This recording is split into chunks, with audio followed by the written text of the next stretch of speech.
सखी सहेली।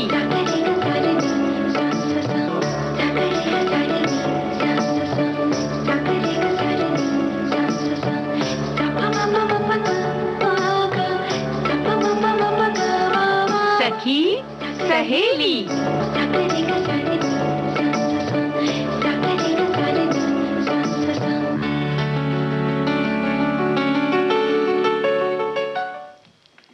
सभी सखियों सहेलियों को, श्रोताओं को सोनाली पाठक और रेणु चतुर्वेदी का नमस्कार। क्या हाल चाल है? तुम तो मतलब बिल्कुल मुस्कुराती जा रही हो सोनाली, क्या बात है? हैं? सोने जैसी मुस्कान लेकर बैठ गई। और हमारे साथी भी इंतजार तो कर ही रहे होंगे, वो भी बहुत खुश तो होंगे ही। कोई कुछ कर रहा है, कोई कुछ कर रहा है। और माहौल इतना खूबसूरत है, बाहर भी इतनी झमाझम बारिश हो रही है, तो अपने आप जो खुशनुमा माहौल होता है तो हम भी अंदर से खुश हो ही जाते हैं।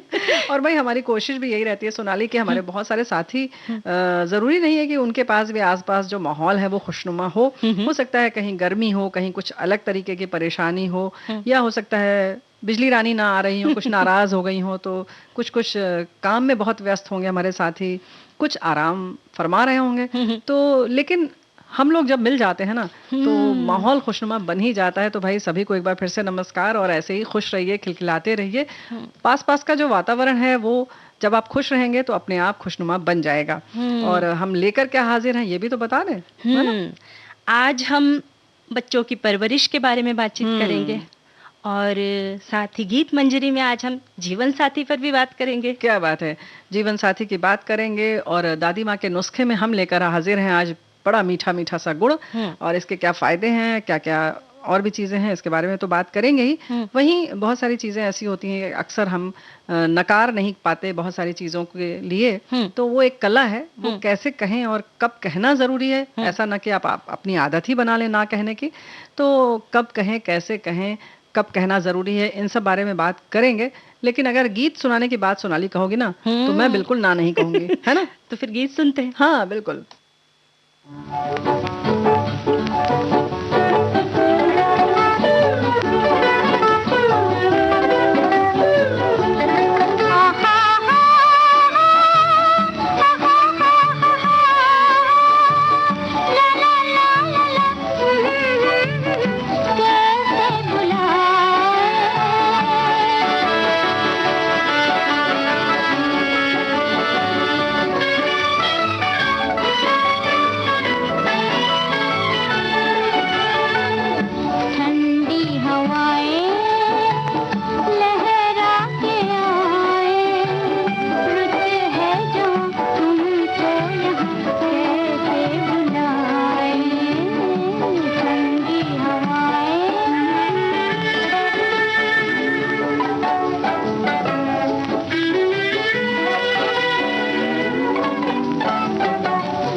हवाएं जो होती हैं वो अगर मन खुश होता है तो लगता है कि हाँ लहरा कर आई है, लेकिन अगर कहीं मन उदास हो ना तो ये जो हवाएं लहरा कर भी आती हैं तो बड़ी चुभती सी है ना कभी कभी। और कभी कभी जो एसी की हवाएं वो चुभने लगती है हमें। हाँ, ये तो देखो हमेशा से चुभती है। अब मजबूरी है कि कुछ मौसम अनुकूल ना हो तो हमें चलाना पड़ता है, लेकिन जो प्राकृतिक हवाएं हैं उसका मजा ही कुछ और होता है। और ऐसे ही बच्चों की किलकारी जो होती है वो भी घर में एक खुशनुमा माहौल बना देती है ना। बिल्कुल, एक अलग ही आनंद की हमें अनुभूति होती है कि बच्चों की किलकारी अगर हमारे आसपास गूंजे तो। वैसे परवरिश शब्द की कोई स्पष्ट परिभाषा नहीं है जिसे शब्दों में व्यक्त किया जाए। दरअसल ये माता पिता की समझदारी और विवेक पर निर्भर करता है कि कैसे हमें बच्चों का लालन पालन कर उन्हें अच्छा इंसान बनाना है। बिल्कुल सही बात है। और ये तो निर्भर करता है कि हम क्या चाहते हैं बच्चों से। कुछ लोग चाहते हैं कि हमारे बच्चे जो हैं वो सफल तब होंगे जब वो बहुत अधिक पैसे कमाएंगे। अब अगर यहाँ पर अच्छा इंसान बनने वाली जो बात है वो परिभाषा थोड़ी उलट हो जाती है ना। तो ये देखना पड़ेगा कि हमें क्या बनाना है। वो विषय थोड़ा सा अलग है, लेकिन हाँ जहाँ तक परवरिश की बात है वो बहुत ज़रूरी है। बच्चों की परवरिश के लिए घर का माहौल सकारात्मक रहना ज़रूरी है। हमारे एक साथी ने लिखकर भेजा है, पेरेंटिंग रोल एक शास्त्र है जिसे सीखना चाहिए।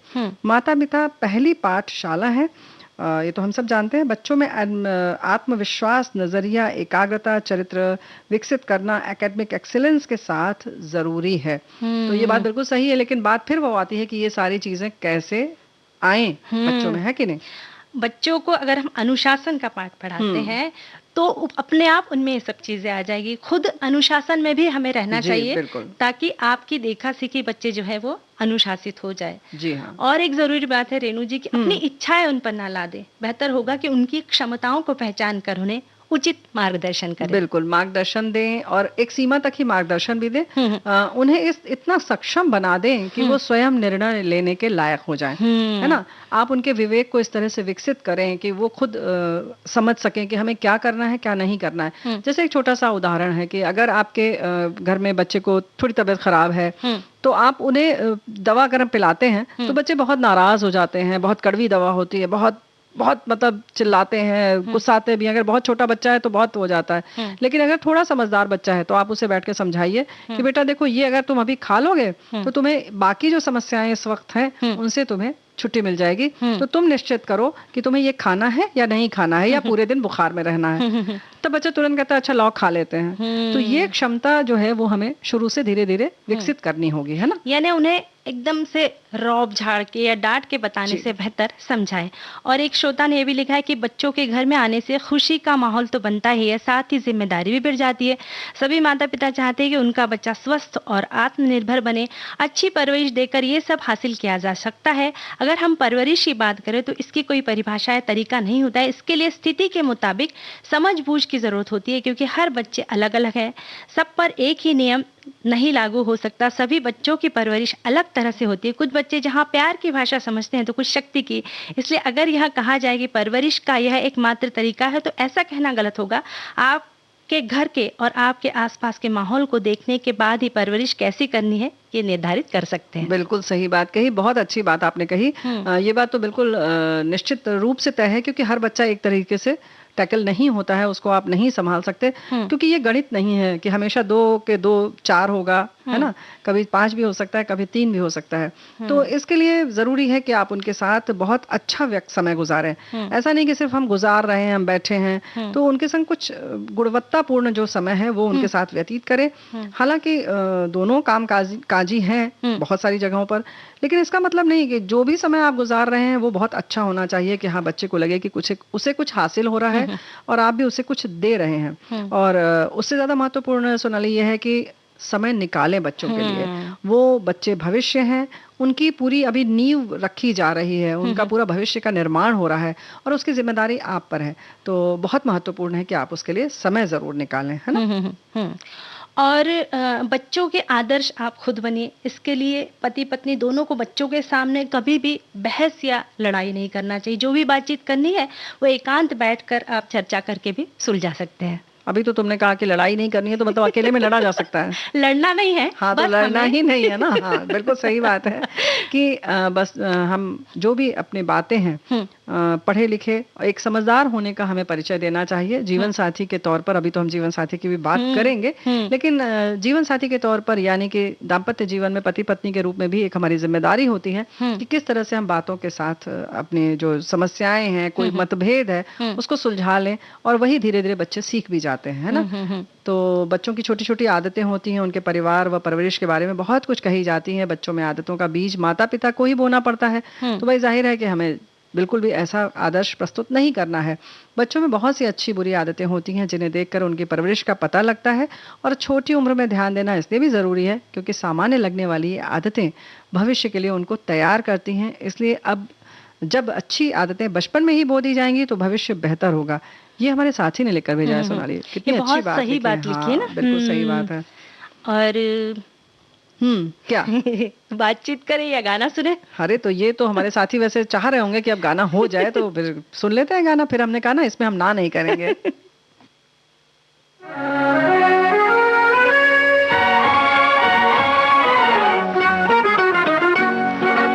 नाना करते नाना करते प्यार तुम्हीं से कर बैठे, नाना करते प्यार तुम्हीं से कर बैठे, करना था इनकार मगर इकरार तुम्हीं से कर बैठे, नाना करते प्यार तुम्हीं से कर बैठे, नाना करते प्यार तुम्हीं से कर बैठे।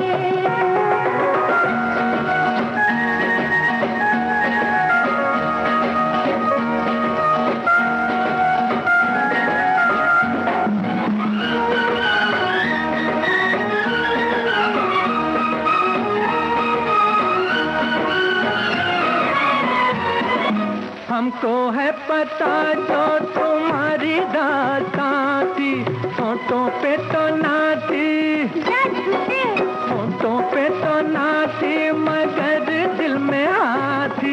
कोई दिल न देगा अनाड़ी अनजान को, हमने दे दिया है तो मानो एहसान को, हम भूले एक बार कि आखिरकार तुम्हीं से कर बैठे, नाना करते प्यार तुम्हीं से कर बैठे, करना था इनकार मगर इकरार तुम्हीं से कर बैठे, नाना करके प्यार तुम्हीं से कर बैठे।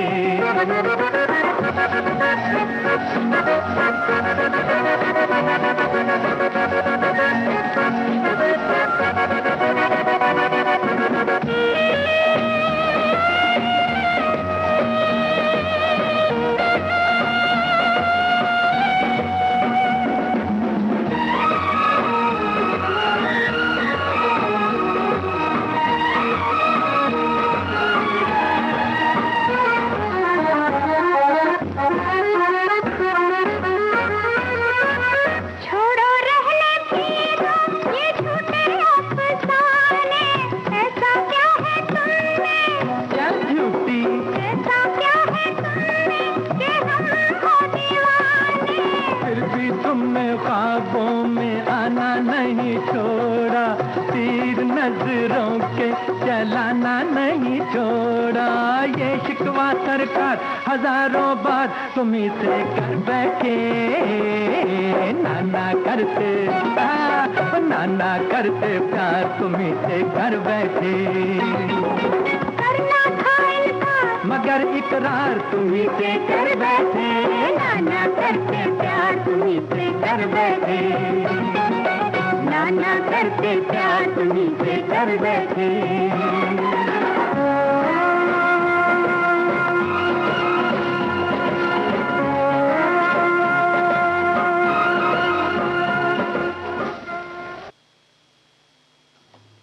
तो बात बच्चों की चल रही थी कि बच्चों की परवरिश किस तरह से की जाए कि बच्चे हमारे साथ दोस्ताना व्यवहार करने लगे। तो भाई ऐसा कर सकते हैं बचपन से ना, सोनाली, कि हम उनके साथ दोस्ताना व्यवहार रखें। और बहुत सारी सवाल होते हैं बच्चों के मन में, और अक्सर ऐसा होता है कि हम अपने काम में इतने व्यस्त रहते हैं कि हम झुंझला जाते हैं और कभी-कभी उन्हें झिड़क देते हैं। तो ऐसा ना करें। हो सकता है कि ऐसे बहुत सारे उटपटांग भी सवाल हों जो आपको लगते हैं उटपटांग, लेकिन एक बाल मन की जो जिज्ञासा होती है उसको शांत करना, उसको समझना बहुत ज़रूरी है। अब आपको तय करना है, जैसे हमारे साथी ने लिखा ना, सबके अलग अलग बच्चों के भी प्रकृति होती है, तो उनके हिसाब से उनको समझाना होगा, उनको समय देना होगा, खुलकर बात करनी होगी। अगर कोई ऐसा विषय है जो लगता है कि नहीं थोड़ी इनकी उम्र हो जाए तब बताएंगे, तो ये भी उन्हें बता दीजिए कि बेटा आप जब इतने वर्ष के हो जाएंगे तब हम इस विषय पर बात करेंगे आपसे पुनः। तो इस तरह से एक सकारात्मक रवैया अपनाएं और नकारात्मक पहलू पर चर्चा जरूरत हो तो जरूर करें, लेकिन ये बता कर कि ये ऐसा है, इसको ऐसे करना है आपको भविष्य में। तो इस तरह से देखना होगा कि आपका बच्चा कितना समझदार है ना?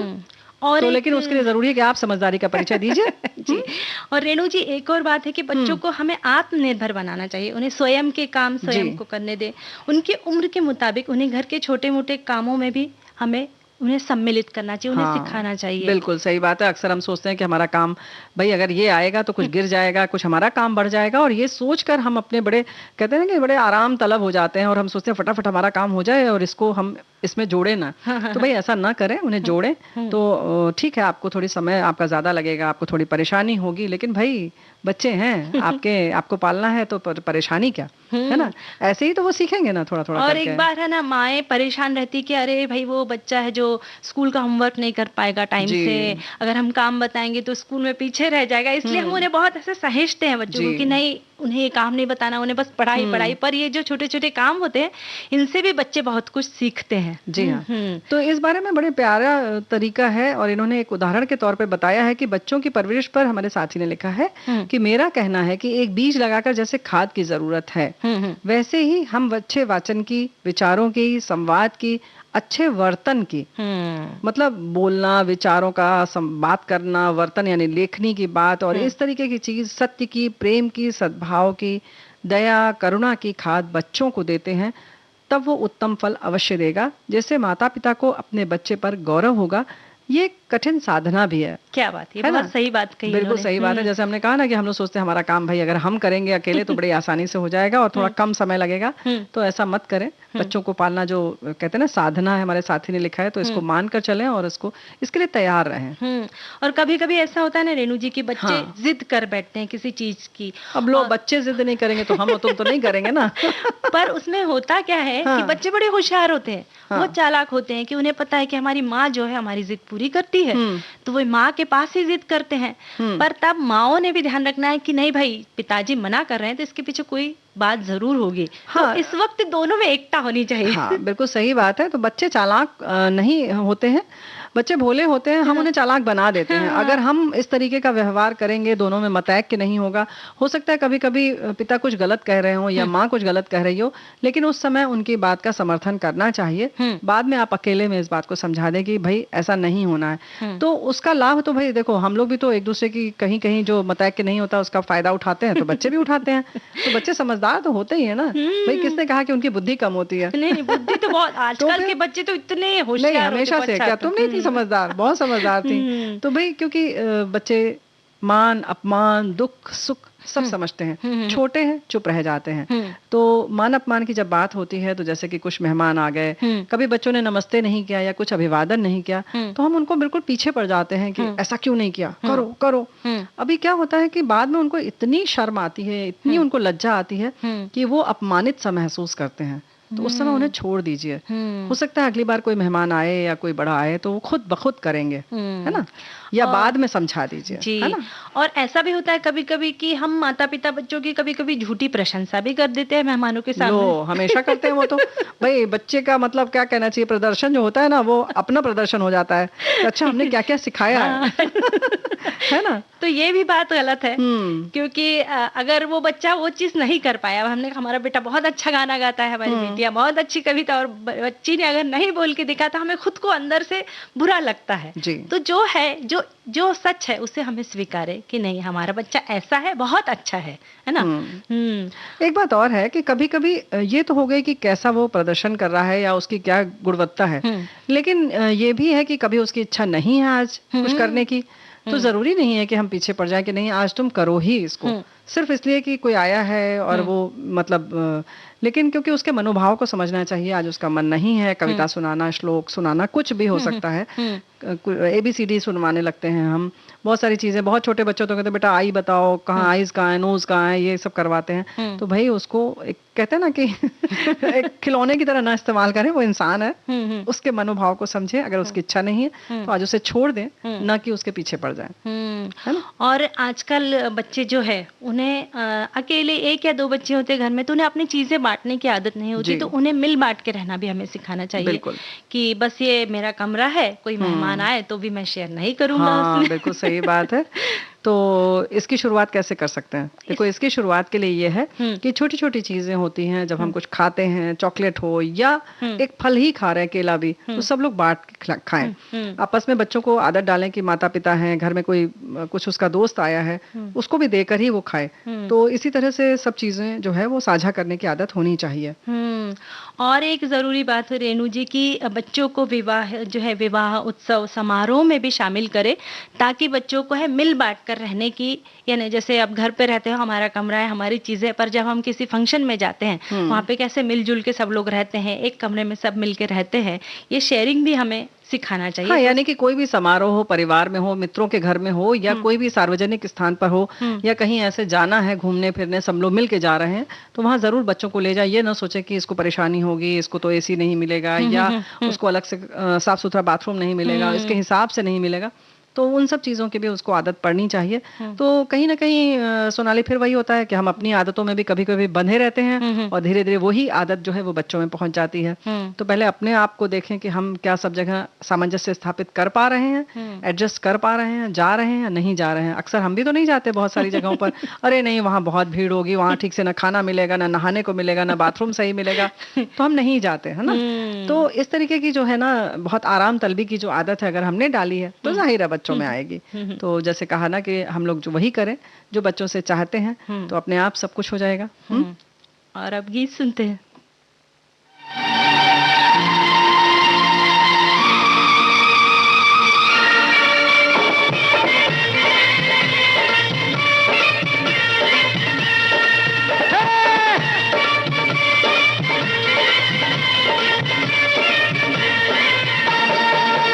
जट यमला पगला दीवाना,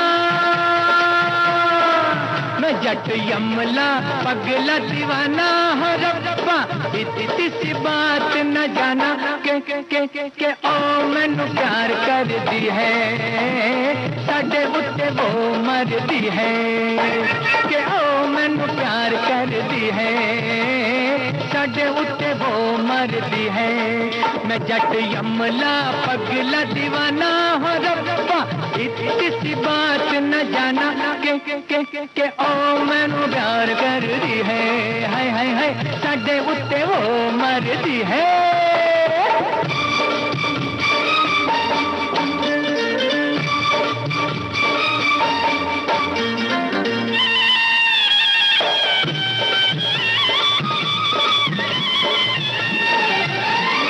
उसने तो कहा हर बात को इशारे में, दिया भी जला के रखा रातों को चौबारे में, रेशमी दुपट्टा फेंका पीन के हुलारे में, मेले में अकेले फिरी बाजार सारे में, कौन सा बनाया न बहाना बहाना बहाना, मैं जट यमला पगला दीवाना हो रब्बा, इतनी सी बात न जाना के ओ मैनू प्यार कर दी है, साडे उत्ते वो मरदी है।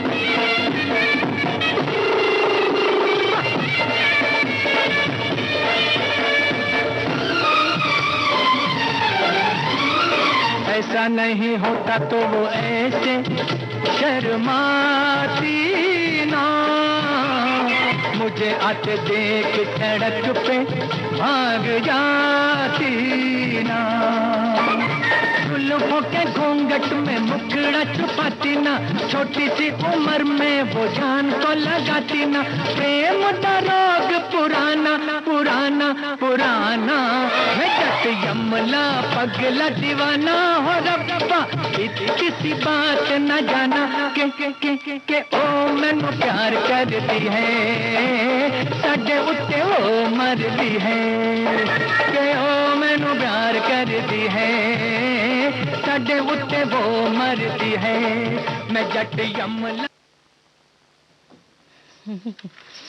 गाना सुन लिया। और आज हम, जैसे हमने श्रोताओं को बताया था कि आज दादी माँ के नुस्खे में हम गुड़ के बारे में जानकारी देंगे। जी। तो गुड़ में तो स्वाद के साथ सेहत का भी खजाना होता है ना। जी हाँ, बिल्कुल सही और बात है। सर्दी जुकाम का जब सीजन होता है ना, इन दिनों बहुत लोगों को सर्दी जुकाम हो रही है, तो गुड़ जो है रामबाण साबित होता है। और अदरक के साथ जब हम गुड़ का सेवन करते हैं तो गले की खराश मिटाता है और आवाज भी हमारी बेहतर हो जाती है। बिल्कुल सही बात है। गले में जो भी गंदगी होती है वो भी साफ कर देता है। इसीलिए पहले लोग जब पैदल आते थे, दूर तक चल कर आते थे, तो उन्हें गुड़ देकर पानी पिलाया जाता था, ताकि जो भी धूल वगैरह के कण हैं वो हमारे शरीर में मतलब गला साफ कर दें। और ऐसे ही हमारे साथी ने लिखा है कि हानिकारक विषाक्त पदार्थों को निकालने में मदद करता है। गुड़ हमारे शरीर को साफ करने में मदद करता है। ये प्राकृतिक क्लींजर है। इसे आहार में शामिल करके लिवर को डिटॉक्स कर सकते हैं। कब्ज जैसी पाचन संबंधी समस्याओं से निपटने में गुड़ फायदेमंद होता है। नियमित रूप से गुड़ का सेवन पाचन एंजाइमों, डाइजेस्टिव एंजाइम्स को सक्रिय करने में मदद करता है और मल त्याग को उत्तेजित करने में भी मदद करता है। पाचन संबंधी बीमारियों की समस्या को दूर करने के लिए इसे डाइट में शामिल करें। तो बात बिल्कुल सही है। और वैसे भी जैसे तुमने पहले ही कहा ना कि मीठा होता है, तो जाहिर है कि खाने का स्वाद तो बढ़ा ही देता है ना। और एक श्रोता ने ये भी बात लिखी कि गुड़ की तासीर गर्म होती है, इसलिए इसका सेवन सर्दियों में करने की सलाह दी जाती है। आप गुड़ को गर्मियों के मौसम में भी खा सकते हैं, लेकिन कम मात्रा में ही इसका सेवन करें। मध्यम आकार के टुकड़े का सेवन करें, इससे आपके शरीर का तापमान काबू में रहेगा। वैसे सर्दियों में हम नियमित खाने में इसका उपयोग करते हैं, बाजरे की रोटी के साथ, बाजरे की खिचड़ी के साथ। और सर्दियों में जो गोंद और मेवे के डालकर आटे व घी के जो लड्डू बनते हैं उसमें भी गुड़ डलता है। क्या बात है, आपने तो मुंह में पानी दिलवा दिया। आ गया बस। और कुछ लोगों को तो गुड़ की चाय भी पसंद आती है। हाँ, गुड़ की चाय अच्छी होती है, लेकिन हालांकि वैसे कहते हैं कि दूध के साथ इसे उबालना नहीं चाहिए, वर्जित है। लेकिन कुछ लोग कहते हैं कि दूध के अगर आप पी रहे हैं तो साथ में गुड़ ले लें हाथ में और उसको काट काट के खाएं। और क्योंकि इसमें आयरन की कमी होने पर यह बहुत फायदेमंद होता है और हमारे शरीर में लौह तत्व को बढ़ाता है। तो जाहिर है कि हमारा सेवन जो होता है करने से फायदा होता है। खास तौर से बहनों के लिए बहुत हीमोग्लोबिन बढ़ाने में मददगार साबित होता है, तो इसको जरूर खाएं। और अगर पीलिया हो गया तो उस वक्त भी सोंठ और गुड़ का मिश्रण खिलाने से काफी लाभ होता है। हालांकि अगर आपकी पहले आप डॉक्टर से परामर्श करें, उसके बाद ही इन बीमारी के मामले में तो भाई आप किसी भी तरीके की सलाह सुझाव पर न जाएं। और लेकिन बहनों के मासिक धर्म के समय गुड़ खाने से बहुत फायदा होता है। पेट दर्द, कमर दर्द में राहत मिलती है।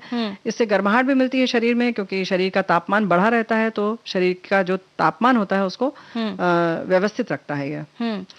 और वैसे तो गुड़ की जो तासीर गर्म होती है, पर गुड़ अगर पानी के साथ घोलकर पिए तो शरीर को ठंडक मिलती है। अभी तो गर्मी में लेते हैं ना, है ना? जी। और अभी गर्मियों का मौसम गया है ना, तो हम जैसे पन्ना बनाते हैं ना, कैरी का पन्ना, और उसमें सब गुड़ डाल के हम पीते हैं, तो एकदम शरीर को ठंडक मिलती है। और स्मरण शक्ति बढ़ाने के लिए भी गुड़ फायदेमंद साबित होता है।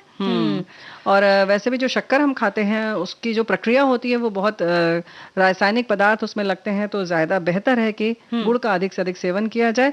और इसके फायदे नुकसान सब चीजों के जैसे होते हैं वैसे इसके भी हैं, तो बहुत अधिक मात्रा में इसका सेवन न करें। और अगर कोई खास बीमारी है तो उसमें जरूर डॉक्टर की सलाह लें, है ना। और खासकर अगर डायबिटीज है तो उस वक्त तो बिल्कुल डॉक्टर से पूछे सिवा गुड़ का सेवन ना करें, क्योंकि गुड़ मीठा होता है। तो डॉक्टर से पूछिए, अगर आपके डॉक्टर सलाह देते हैं तभी गुड़ का सेवन कर सकते हैं। बिल्कुल। और वैसे तो आप बहुत सारी मिठाइयाँ भी इसकी बनती हैं, उसमें भी इसका प्रयोग किया जा सकता है। तो गुड़ ही है, उसका फायदा उठाइए। और कार्यक्रम में अब वक्त हो चुका है अंतराल का, तो लेते हैं एक अंतराल।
है विविध भारती, कार्यक्रम है सखी सहेली। और हम फिर से हाजिर हो गए अंतराल के बाद, और हमें पूरी उम्मीद है कि आप कहीं नहीं गए होंगे। अगर गए भी होंगे तो आ गए होंगे गुड़ खाकर, है कि नहीं?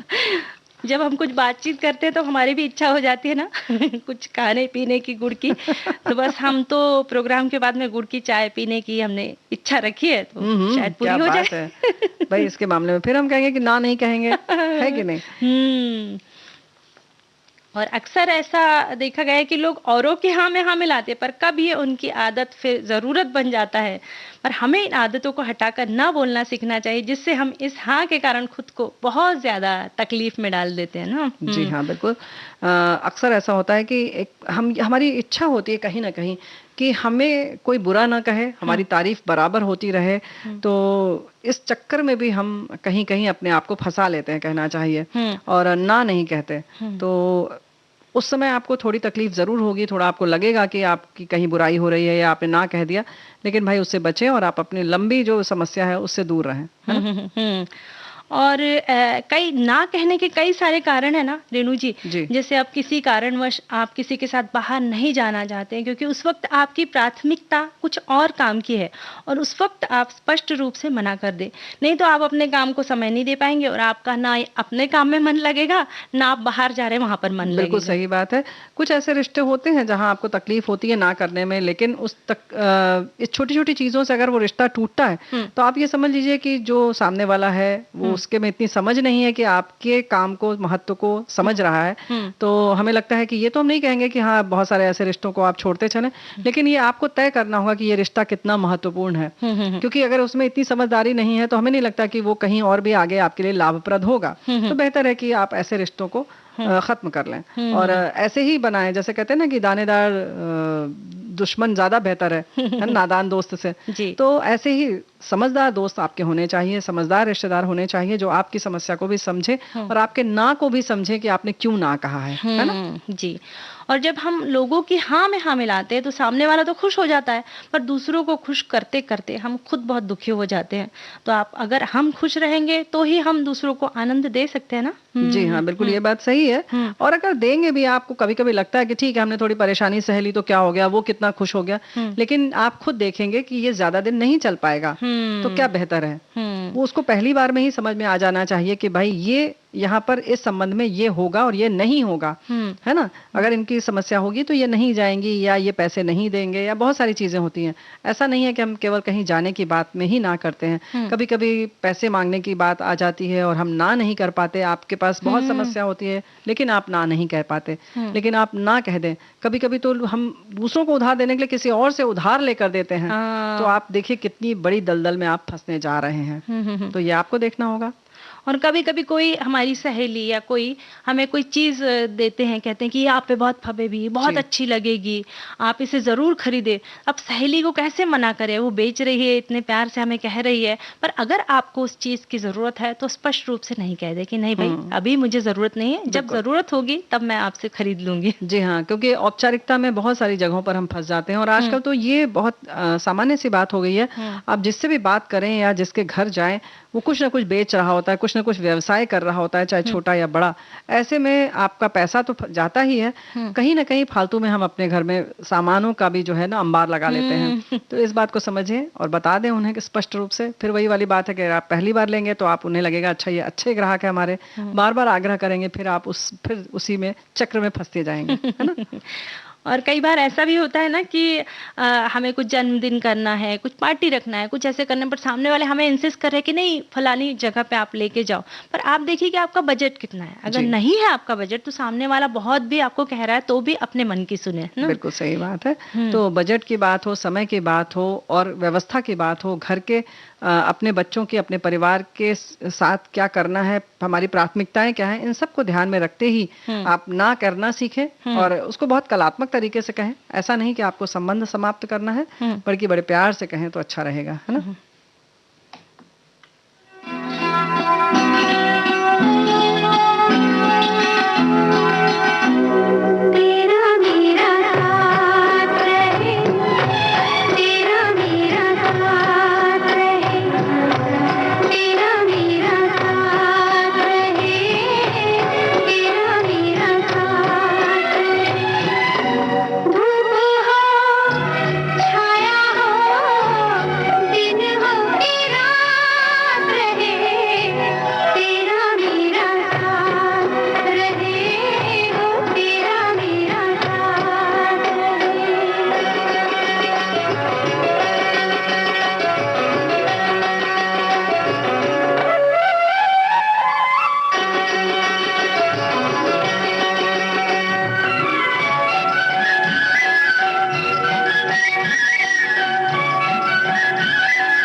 रूठों पे अपनी ही बात रहे, तेरा मेरा साथ रहे, तेरा मेरा साथ रहे।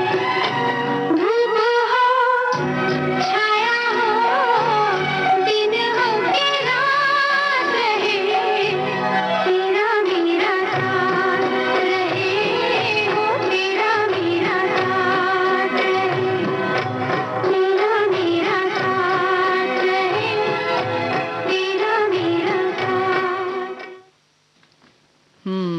तो भाई तेरा मेरा साथ रहे, ये सब चाहते हैं कि जिसका भी साथ अगर हमने थामा है, हाथ थामा है, साथ पकड़ा है, तो वो हमेशा बना रहे, वो कभी भी छूटे नहीं, टूटे जी। नहीं।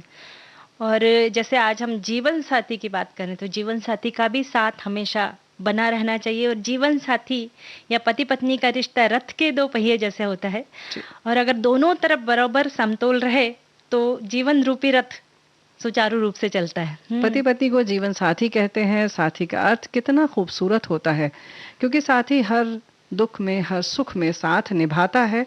तो अगर पति पत्नी सही में एक दूसरे के साथी हैं, तो जाहिर है कि सुख दुख में एक दूसरे का साथ रहेगा। और फिर जब दुख की बात आएगी तो वो जो घड़ी है वो बहुत लंबी नहीं लगेगी और बहुत आसानी से गुजर जाएगी, और तभी हमारा जीवन सफल होगा। कहने को तो जीवन साथी भले एक हो, पर वे दोनों अलग अलग परिवारों से, अलग अलग माहौल से आते हैं, तो जाहिर सी बात है कि दोनों की पसंद अलग अलग होगी, दोनों की इच्छाएं आकांक्षाएं भी अलग अलग होती है।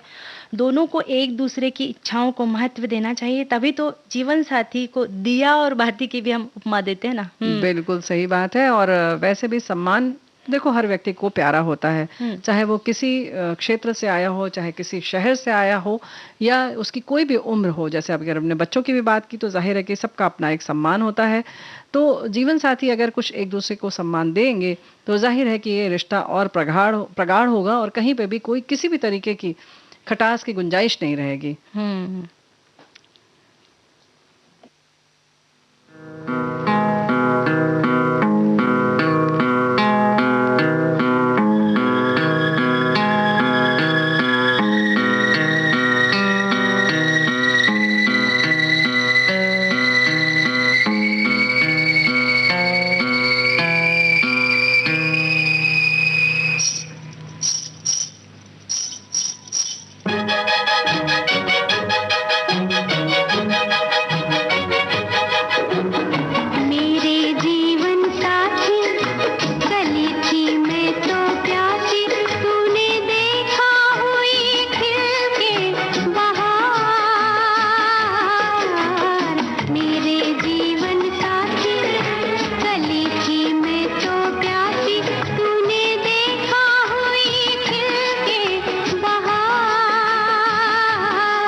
एक श्रोता ने बहुत अच्छी बात लिखी है कि छोटी सी परिभाषा है जीवन साथी की, तुम शब्द मैं अर्थ, तुम बिन मैं व्यर्थ। क्या बात है। ये तो जीवन साथी में से एक ने लिखा है, लेकिन अगर दूसरे के लिए भी यही बात हो तो जिसको कहते हैं ना कि उसकी सारा मजा जो है दुगना हो जाता है। और दुगना होने की बात हो, अगर जीवन में आनंद लेने की बात हो, तो हम सब चाहते हैं कि हमारा जीवन बहुत आनंदमय हो, हंसी खुशी भरा हो। तो जाहिर है कि उसमें हास्य विनोद का भी बड़ा महत्वपूर्ण स्थान है। इस बात का भी हमें ख्याल रखना चाहिए कि हम सोचते हैं कि जिंदगी चल रही है तो बस अपनी जिम्मेदारियों को ही केवल निभाएं, लेकिन नहीं, घर में अगर आप हंसी ठिठोली इन सब का भी माहौल बनाए रखेंगे, वातावरण बनाएंगे, तो जाहिर है कि एक हल्का फुल्का माहौल रहेगा और आप जिंदगी के जो बाकी काम है, जो जिम्मेदारियां हैं, उनको बखूबी निभाएंगे। और इसमें भी दोनों का एक मतैक्य होना बड़ा जरूरी है। ऐसा ना हो कि मजाक को कोई गलत ले ले, जैसे कहते हैं ना कि आपने दिल लगी की और उन्होंने दिल से लगा लिया उसको, तो भाई ऐसा ना हो। जीवन साथी के लिए बहुत आवश्यक है कि एक दूसरे के संग हास्य विनोद का भी वातावरण बना रहे। और स्वतंत्रता सुखद जीवन की नींव होती है। आजकल इन दिनों यानी पति पत्नी दोनों कामकाजी होते हैं, तो दोनों को अपने कार्य क्षेत्र में कैसे रहें इसकी स्वतंत्रता होना चाहिए, है ना। जबरदस्ती की बंदिशें रिश्तों को मुरझा देती है। स्वतंत्रता का अर्थ यहाँ स्वच्छंदता नहीं है, स्वतंत्रता स्वयं में एक मर्यादित होती है ना।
प्यार है जहां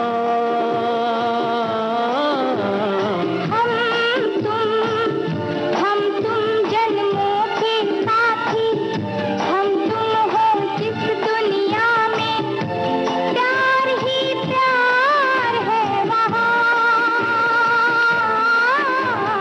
ले चल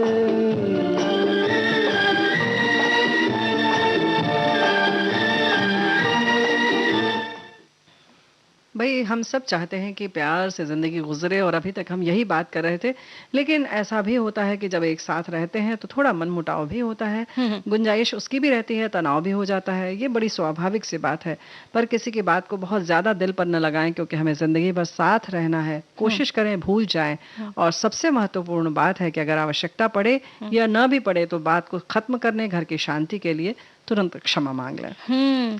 और जीवन साथी जो होते हैं वो एक दूसरे की ना कभी भी तुलना ना करें, क्योंकि हर व्यक्ति एक अलग परिवेश से आया होता है, एक अलग व्यक्तित्व होता है उसका, और उसे बदलने की कोशिश ना करें। जो जैसा है उसे वैसे ही स्वीकारने में दोनों की ही भलाई होती है ना। ये बात बिल्कुल सही है। और कहीं ना कहीं मनमुटाव की जो बात आती है, हम किसी और दंपति से खुद के घर की तुलना करने लगते हैं। सबके अपने अपने घर की स्थितियां अलग होती हैं। घर के काम में जाहिर है कि जब दोनों हैं, जैसे कहा कि तुमने पहले ही कहा कि दो पहिए हैं, तो जाहिर है कि जब साथ चलेंगे तभी बात बनेगी। तो बच्चों की परवरिश की बात हो या घर के काम की, दोनों को एक साथ चलना चाहिए। और जब घर में मेहमान आने वाले हों तो भी उस समय एकजुट होकर ही उनका स्वागत करना चाहिए, एक दूसरे का ख्याल रखना चाहिए, एक दूसरे के काम में मदद करनी चाहिए। अगर एक काम करता है, नौकरी पर जाता है, दूसरा नहीं जाता है, तो उसकी परेशानियों को समझना चाहिए। और कभी अगर ऐसा मौका आए कि कुछ मनमुटाव ज्यादा हो गया है, तो भाई कुछ उपहार आदि देकर कुछ खूबसूरत से गीत आदि सुनाकर मन बहला लेना चाहिए, है ना।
तारे हैं बाराती, चांदनी है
तेरा मेरा बंधन, तेरा प्रेम है फुलवारी और मेरा मन है आंगन।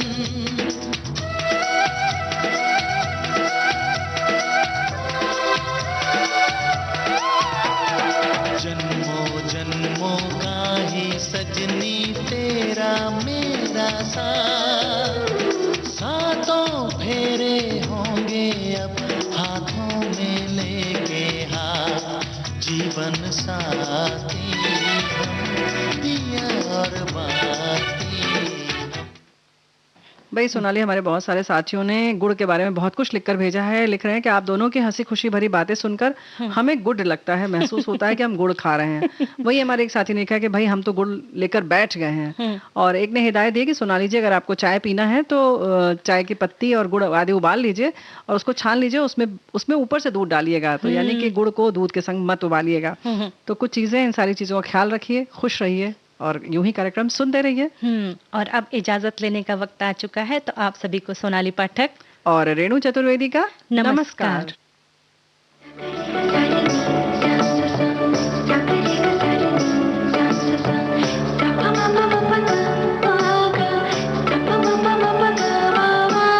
सखी सहेली।